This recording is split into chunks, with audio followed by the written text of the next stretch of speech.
The message arrived at 4:12 p.m. on June 15th, just as I, Dr. Elena Vazquez, was reviewing the final simulation data with my chief engineer, Dr. Raj Patel, for tomorrow's FDA advisory panel hearing. My phone vibrated once on the sleek glass desk in my corner office atop Vazquez Neurotech's headquarters in the heart of Silicon Valley. It was a private text from my older brother, Marco. "Elena, don't come to the wedding rehearsal dinner. Sophia's family is all about prestige in the medical world. We can't have your situation come up right now." Sophia was his fiancée, a rising star as the director of ethics and compliance at one of San Francisco's top teaching hospitals. I hadn't even set the phone down when the family group chat exploded. "Mom, he's right, mija, this is Sophia's big moment with her colleagues there. Dad, we want everything perfect, Elena, maybe next year once things stabilize." Even my younger sister Lucia, who usually defended me, added, "It's for the best. Love you, but let's not complicate things." And from Tio Ramon, a simple thumbs-up emoji, his way of agreeing without words.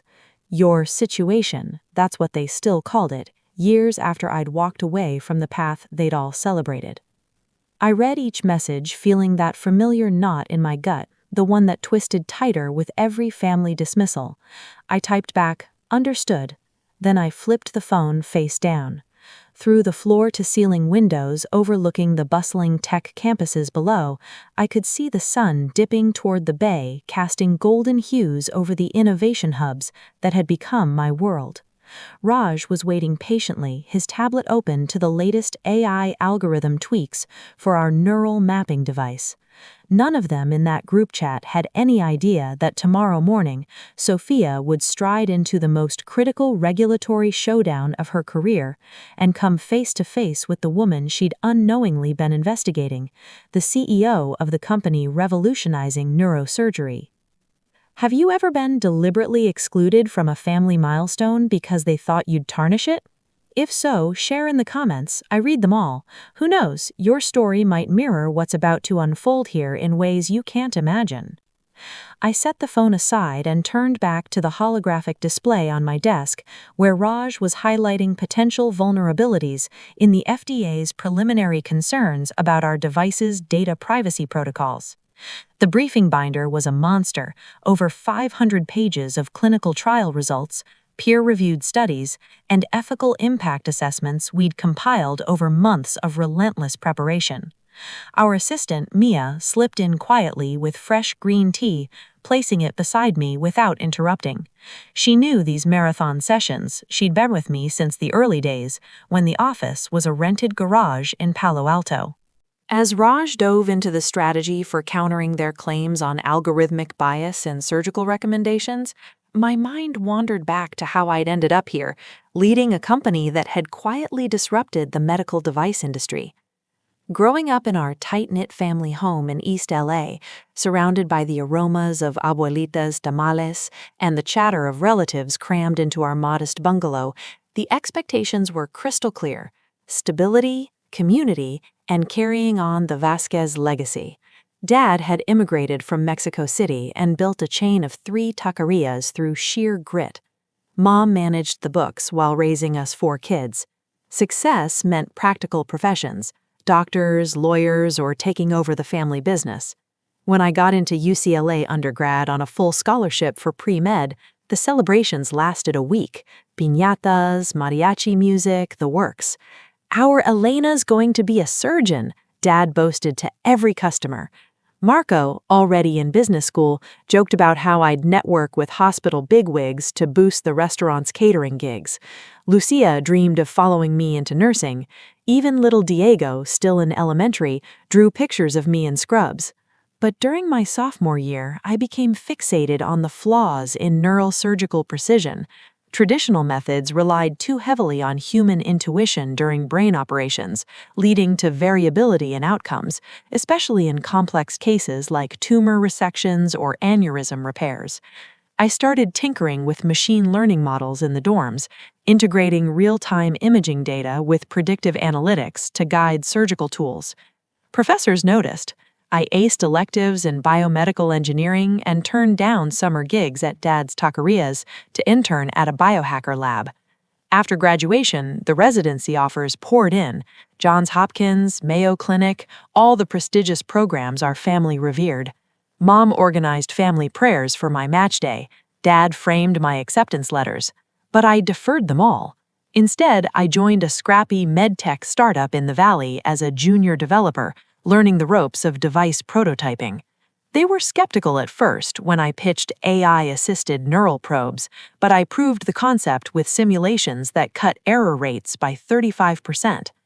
At 25, I launched my first venture. I bootstrapped it with $40,000 from scholarships and side gigs consulting on medical datasets, registering it as a simple LLC called NeuroGuide Innovations. Early pilots with a few regional hospitals showed promise, reducing operative times and improving patient recovery stats. For a fleeting moment, I considered sharing at a family barbecue, but every time I mentioned my work, eyes glazed over. "Sounds complicated, mija," Mom would say, steering talk to Marco's latest promotion or Lucia's nursing exams. Then the funding crunch hit. An investor pulled out amid a market downturn. The company tanked after 14 months. The family learned only when I crashed back home for a few weeks, sleeping on the old twin bed in my childhood room, surrounded by faded posters of Marie Curie. Dad sat me down. "Time to get real, Elena. Residency spots are waiting, or help with the restaurants. Steady pay." Mom nodded. "Startups are for dreamers with backups. We don't have that luxury." Marco offered connections for hospital admin roles. Only Lucia called privately. "Sis, that took guts. If you need to brainstorm tech stuff, I'm here, though I barely understand it." Her quiet encouragement stood out amid the pity. But even she drifted away as gatherings focused on safer topics. Diego's soccer tournaments, Tio Ramon's new truck. I stopped mentioning work. Instead, I rebuilt quietly. From a tiny studio in Oakland, I refined the core AI, incorporating advanced haptics for real-time surgeon feedback. To dodge scrutiny, I reincorporated under a holding entity with a bland name, listing myself as lead innovator in buried filings. No press releases, no LinkedIn boasts. The breakthrough came via a collaboration with a neurosurgery department at Stanford. Our prototype assisted in 50 mock procedures, slashing complication risks by 42%. Whispers spread in medtech forums. Seed funding trickled in, $1.5 million, then Series A at a $12 million valuation. I hired meticulously, AI experts from Berkeley, surgeons moonlighting from UCSF, ethicists to ensure bias-free algorithms. Offices expanded to a modern loft in Menlo Park with views of redwoods. By Series B, $60 million raised, valuation soaring to 8 figures, MedTech Weekly wanted a profile. I passed, prioritizing tech over spotlight. The company ballooned to 150 employees across California and Boston hubs. Our devices now aided thousands of surgeries annually, integrated into ORs at major centers, saving lives through precision that human hands alone couldn't achieve, all without family knowing the scope. It wasn't spite. After the failure, sharing invited judgment. Silence protected the mission from external noise. Investors appreciated the understated approach. Staff thrived on impact over hype. Personally, it freed me to innovate without the baggage of old expectations. Raj cleared his throat, snapping me back. "Elena, our ethics protocols are airtight. Their case hinges on outdated interpretations of device autonomy." I nodded, eyeing the charts. He was spot on. We'd dismantle it systematically. As night fell, Mia refreshed the slides with fresh trial data from our latest Phase 3 study. Dr. Lena Kim joined via video from her lab, dissecting financial projections proving our tech not only complied, but enhanced patient equity in underserved communities. The team had sacrificed weekends for this, oblivious to the personal stakes. By wrap-up, city lights twinkled below. I leaned back, confident in our defenses. Whatever tomorrow held professionally, I'd earned my seat through unyielding grit. The memory of that Easter brunch resurfaced as I scanned the binder, team voices blurring. It was at the family home in LA, table laden with mom's chilaquiles, fresh tortillas, and dad's famous carnitas. Marco had brought Sofia Ruiz for the first time, introducing her with a proud grin. "This is Sofia. She's just been promoted to Director of Ethics at Bay Area General, leading probes into medical devices and hospital standards." Dad perked up instantly. "Ethics in medicine? That's crucial. What cases are you tackling?" Sophia smiled modestly, serving herself eggs. "Mostly investigations into AI tools in surgery, ensuring they don't exacerbate biases or violate patient consent. Holding innovators accountable is key." Conversation flowed. Mom quizzed her on her Puerto Rican roots, learning her dad was a retired judge, Mom a bioethicist. Lucia shared nursing horror stories that paralleled Sophia's work. Even Diego asked about high-profile device recalls. I listened quietly, passing salsa, as praise orbited the table. Marco beamed, holding Sophia's hand. When talk turned to updates, Lucia gushed about her ER shifts, Diego his college apps. Sophia turned to me politely. "Elena, Marco says you're in medtech somehow. What do you do?" "Something in device development for neurosurgery," I replied simply. She nodded. "Supportive role? The field needs better tools, but regulation keeps it safe." Talk shifted back to wedding plans and Sophia's policy influence. No one probed my details, not Dad, who might link it to business risks, or Mom to ethical ties. It was as if supportive boxed it neatly, secondary to real medicine. Driving back north on the 5, LA's sprawl fading, I replayed it. Sophia seemed sharp, driven, the ideal match for Marco in our family's eyes. Her casual tone wasn't rude, just echoed how traditionalists viewed tech, helpful but not transformative. Weeks later, Raj flagged a notice during compliance review, a preliminary inquiry from Bay Area General's Ethics Board into AI surgical devices, naming ours among targets. Lead, Sofia Ruiz. Allegations? Potential biases in decision algorithms, inadequate consent for data use. Raj raised an eyebrow. "Issue?" "Not quite," I said evenly. "She's engaged to my brother." "That's a conflict. Hospital policies demand disclosure or recusal for family links." We weighed options. Premature reveal could invite bias. "Monitor," Raj advised. "Many probes fizzle." But it escalated. Requests for data came, we complied anonymized. No direct contact. I kept silent at family events, Marco and Sophia's wedding chatter dominating. Silence wasn't easy. Transparency might have diffused it, but precedents warned of overreach. Our ethics were robust.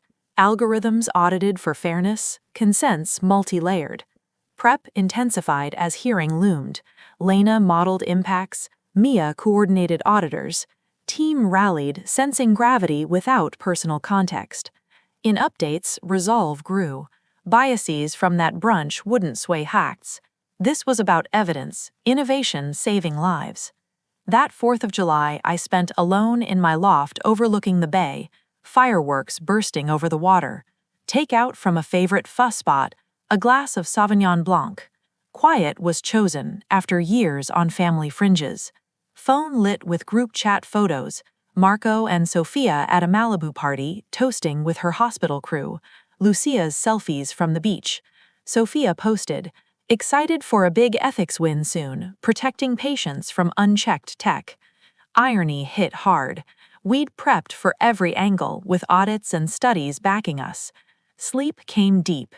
Morning, I suited up, charcoal blazer, no nonsense, driving to the hospital's conference center. Mia waited with coffee. Black, 2 shots. We set up in the prep room. Lena arrived, projecting models showing equity gains. Raj cited guidelines proving exceedance. Team synced. Mia visuals, Lena economics, Raj legals. Confidence from groundwork. Clock ticked. We entered the hearing room. The ethics board filed in, Sophia leading, binder in hand, assistants trailing. They settled opposite, organizing. Panel of hospital execs and externals at front. Sophia reviewed notes, then glanced up. Standard scan. Her eyes locked on me, central. Binder dropped with a thud. Chair scraped as she rose halfway, color draining. "Elena?" Whisper carried. Room stilled. Assistants exchanged glances. A panelist frowned. Sophia's deputy, Dr. Harlan, leaned in. "Director?" She stammered, gaze fixed. Harlan followed, piecing it. She stood. Recess needed. Security escorted Sophia out, dazed. Harlan addressed panel. "Unforeseen conflict. Lead has familial tie to respondent principal. Confer with compliance." Presiding exec nodded. "Granted, 20 minutes." As the room cleared, Mia whispered, "That was intense." Raj, "Protocol. Family links demand recusal." Lena, "They'll swap her. Can't risk bias claims." I reviewed notes, Sophia's shock replaying. Not just professional, but personal. She'd targeted an faceless entity, not her fiancé's sister.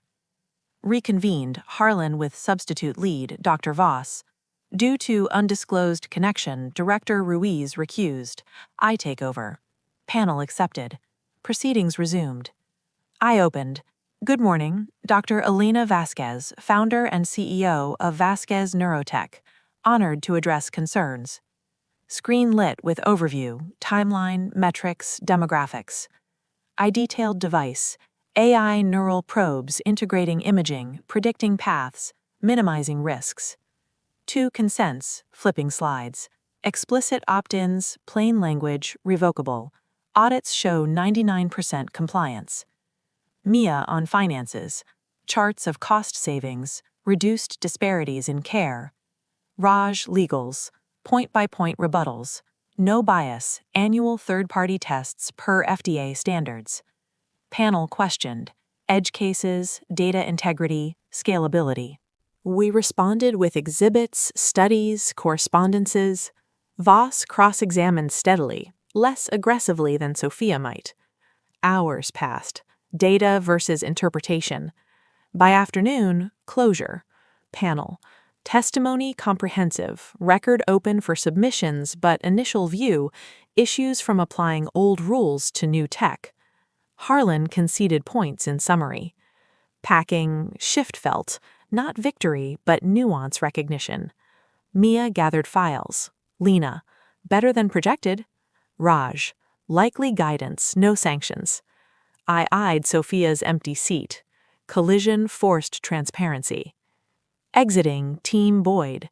Mia drove, Lena and Raj discussing filings. Bay traffic buzzed. Phone vibrated. Missed calls from Marco. Texts from Lucia piling. Marco's voicemail. "Elena, what happened? Sophia got pulled. Conflict talk. Call back." Lucia's messages. Frantic about Sophia's embarrassment. Questions if I'd known. I pocketed it, entering office. Hums of activity. Coders at desks, researchers debating models. Raj to office for memo, Lena to lab. Mia, "Your mom on line 1, urgent." Mom appeared soon, purse clutched, eyes wide at the space. Bay views, awards wall, medtech innovator plaques, Forbes mentions. She read headlines. Vasquez Neurotech tops in AI surgery. CEO Dr. Elena Vasquez disrupts field. Turning. "How long, mija?" 6 years founding, longer developing. "We thought you assisted at a startup." Marco said support role. I handed reports, trials, testimonials, journals. She flipped, hands shaky, letters from surgeons, studies on lives saved. "This is huge. Why hide?" Would it matter? Dropping residency disappointed. Failure brought pity. She winced. We worried, risks high for us. Risks I took, managed. Sharing led to redirection. Mom called your dad upset. Conflict with you as CEO. Review looming. Hospital rules require recusal for family. Affects Marco's wedding, her career. Professional stands on facts, personal separate. Were you proving a point? No. Built for better surgery. Overlap, coincidence. She processed. Dad wants to know how we missed. Assumed I needed guidance. Conversation lingered. Memories of dismissed updates, forwarded job links. Mom defended as care, admitted missteps. Lucia texted mid-talk. Mom ignored. She's mad for Marco. Understandable. Hearing on merits. Mom rose. Need time to absorb. I escorted her. Take it. Proud, Alina, even if this way stings. Doors closed.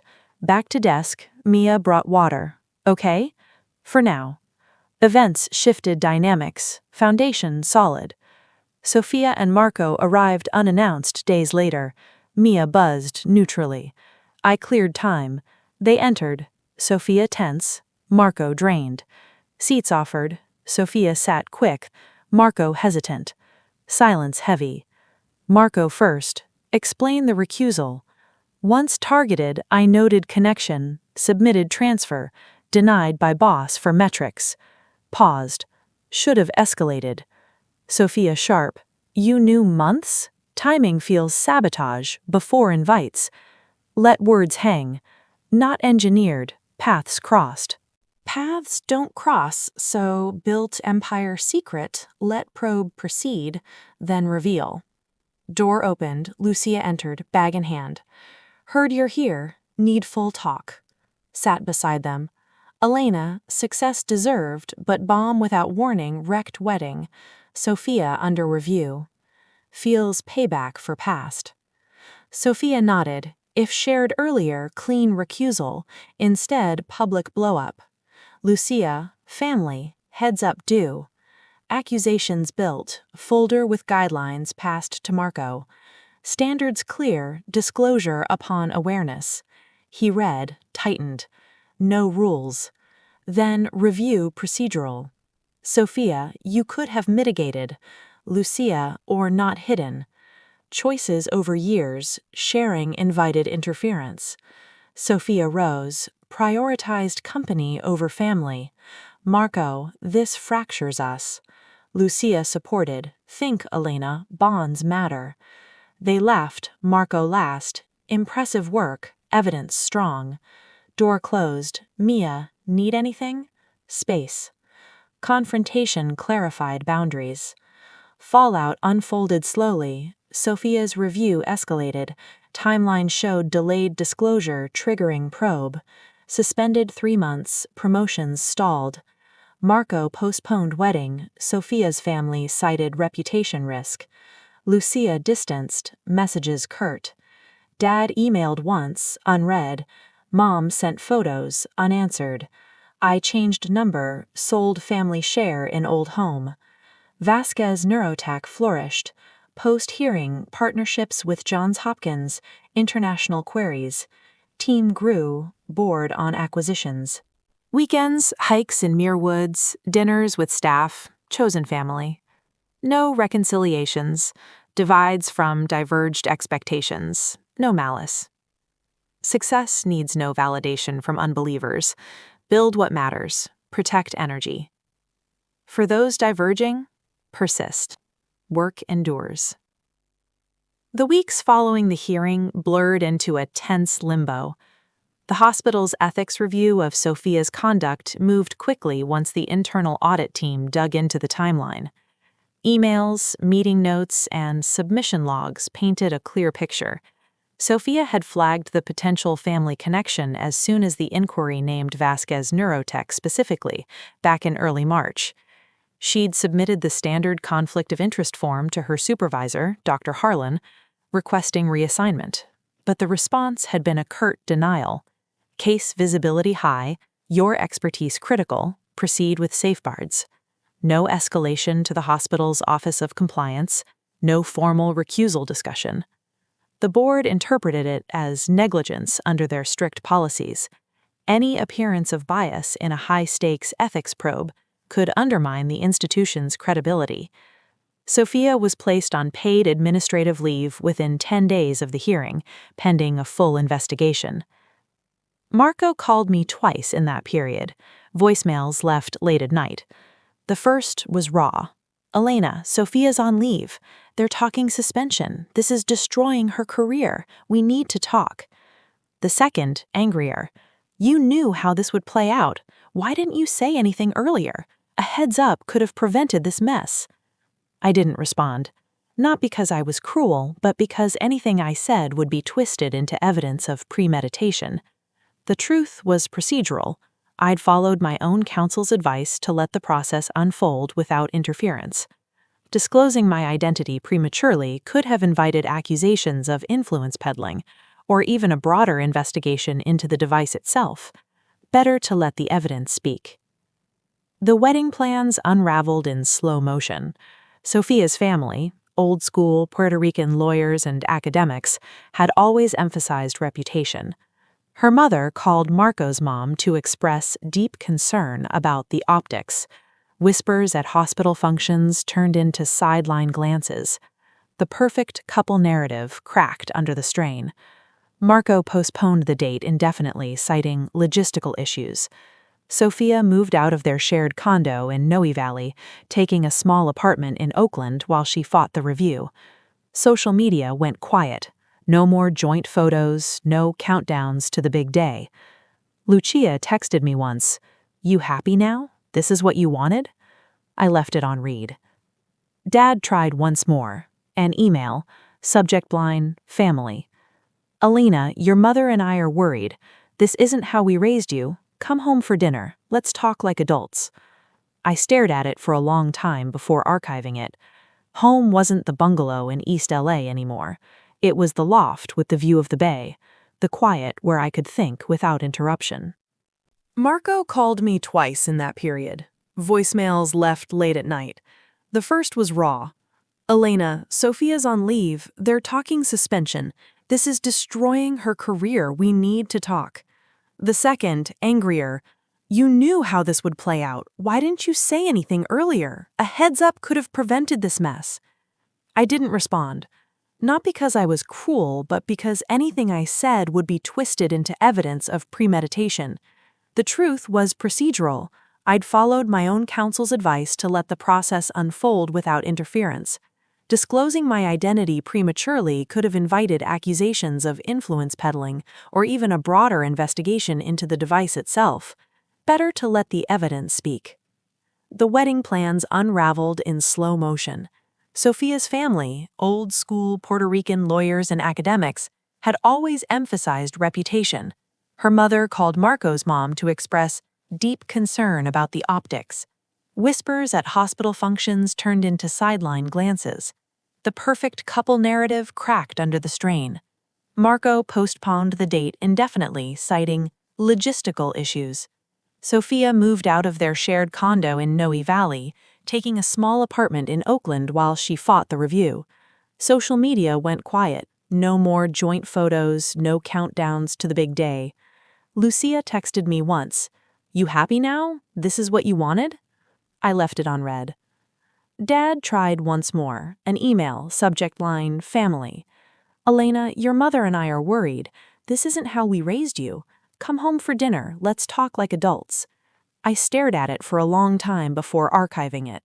Home wasn't the bungalow in East LA anymore. It was the loft with the view of the bay, the quiet where I could think without interruption. In the aftermath, Vasquez Neurotech didn't just survive, it accelerated. The hearing's outcome was a quiet victory. The panel issued a set of non-binding guidance recommendations rather than sanctions. They acknowledged that our consent protocols exceeded industry standards, that bias audits were rigorous, and that the device had demonstrably improved outcomes in clinical settings. No fines, no recalls, just a note that future submissions should include even more granular demographic breakdowns in trials. Within weeks, we announced partnerships with two major academic medical centers, UCSF and Johns Hopkins, integrating our probes into their neurosurgery programs. User numbers spiked 40% in the first quarter post-hearing. International inquiries poured in from Europe and Asia, where regulators were eager to adopt the technology. The board meeting that followed was electric. Raj presented updated projections, revenue doubling within 18 months, potential for Series C at $1 billion valuation. Lena highlighted the equity impact. Our device had reduced complication rates more significantly in underserved hospitals, where experienced surgeons were scarce. Mia coordinated travel for industry conferences where I would keynote on ethical AI in surgery, from lab to OR. For the first time, I agreed to a profile in MedTech Weekly. Anonymous sources had leaked my name anyway after the hearing. The article ran with the headline, "The Surgeon Who Never Operated, Elena Vasquez and the AI Revolution in the Brain."